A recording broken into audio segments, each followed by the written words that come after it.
Dominique de Villepin, on vous a senti ému, bien sûr, lors de votre déclaration au Palais de Justice tout à l'heure. Au-delà, quel sentiment vous habite ce soir? Est-ce que vous êtes un homme soulagé, regonflé? Non, ce n'est ni le soulagement, ni le fait d'être regonflé, c'est le sentiment que la justice a été rendue. Et vous savez, après 5 années d'épreuve, ce n'est pas forcément une chose facile, ce n'est pas forcément une chose écrite d'avance. Et c'est pour cela que j'ai tenu à saluer le courage du tribunal. Ce n'est pas facile de faire preuve d'un esprit d'indépendance quand de tels enjeux politiques, De telles pressions? je n'emploierai pas le mot, mais de tels enjeux sont en présence. Et c'est pour cela que c'est d'abord à ma famille que j'ai pensé, c'est d'abord à tous ceux qui ont été blessés par ces années. Ce n'est pas facile de vivre avec la suspicion, avec la rumeur. C'est aujourd'hui une page que je veux tourner tout simplement parce que je veux servir la France et les Français. Alors on va en parler. Un mot avant cela, si le parquet décidait de faire appel, quel serait votre sentiment? Vous parleriez à nouveau d'acharnement? Vous savez, le parquet, nous le savons tous, c'est la garde des Sceaux et c'est le président de la République. Donc je n'imagine pas un instant qu'à travers une décision aussi claire, une décision qui ne laisse place à aucun doute, ce n'est pas une affaire politique. Cela apparaît très clairement dans le jugement qui a été prononcé. Il n'y a pas de politique là-dedans. Et ce qui m'a peut-être le plus blessé, c'est qu'on puisse imaginer que mon idée de la politique, que le combat que j'ai mené pendant 30 ans au service de mon pays, ait pu être un combat animé par des ambitions personnelles, animé par des rivalités personnelles. Ce n'est pas mon esprit et ce n'est pas ce qui m'anime. Après ce jugement, on entend toutefois des réactions, vous les avez entendues d'ailleurs dans la bouche de Dominique Paillet. Ce ne sont que le ou les exécutants qui payent, a dit également Frédéric Lefebvre, qui est un des porte-parole de l'UMP. Je crois qu'il faut lire et relire, écouter ce qu'a dit la justice. Ce n'est pas une affaire politique, il n'y a pas de mobile politique, il n'y a pas de connaissance dans ce dossier et pas de souci d'utiliser à aucun moment des informations ou des positions. J'ai agi comme ministre, à aucun moment il n'y a de doute permis dans cette affaire. Et je pense que la politique, bien sûr, c'est un combat. Mais la politique, c'est aussi de reconnaître la vérité et de reconnaître avec lucidité ce qui est.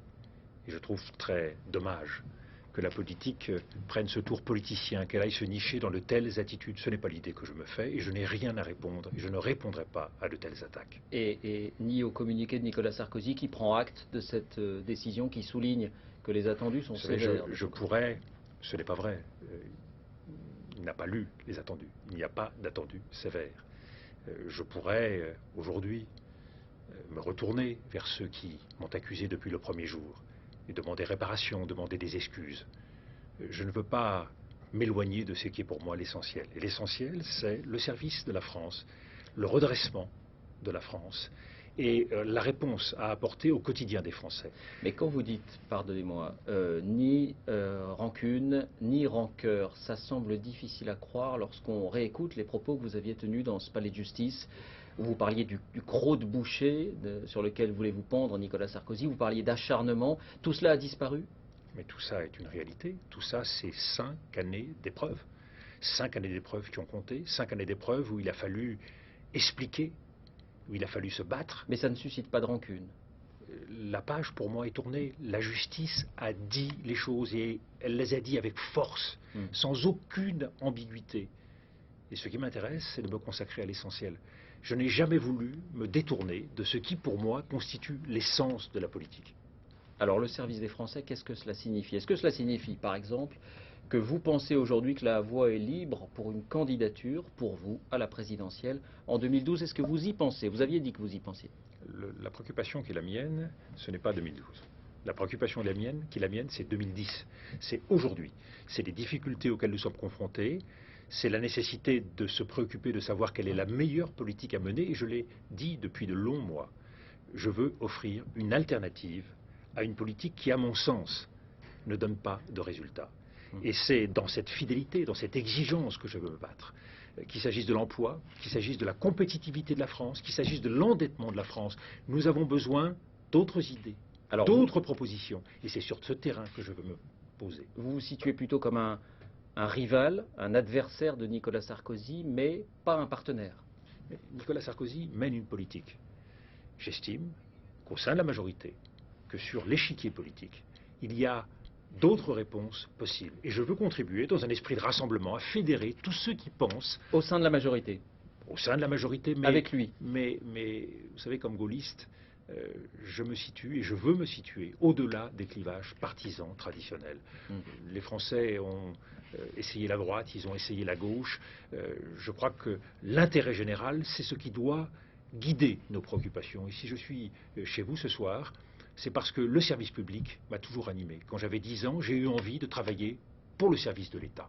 Et je pense que le service public, la défense de l'intérêt général, ce sont des mots qui ont perdu du sens en politique. Je n'ai jamais été un homme politique professionnel. Je n'ai jamais été en politique pour faire une carrière. J'ai été en politique pour défendre des convictions. Et on peut penser que ce sont ces convictions, cette détermination, cet engagement qui ont fait peur. Et aujourd'hui, je veux, devant les Français, marquer mon engagement. Un tout dernier mot. Vous n'aviez pas le droit d'être en contact avec Jacques Chirac, c'est le contrôle judiciaire qui l'imposait. Vous n'aviez pas le droit de lui parler. Est-ce qu'il vous a appelé? J'ai eu Jacques Chirac cet après-midi. J'ai eu tous ceux qui me sont chers. J'ai eu l'occasion de parler avec Alain Juppé. Mais c'est vrai que toutes ces années, le contact quotidien qui avait été le mien pendant 20 ans avec Jacques Chirac m'a manqué. Et c'était pour moi un grand plaisir que de pouvoir lui parler. Merci Dominique de Villepin d'avoir répondu à nos questions ce soir. Et rappelons qu'il reste à connaître la décision du parquet. Seul son appel, il faut bien le dire, pourrait entraîner un nouveau procès en ce qui vous concerne, vous, directement. Merci.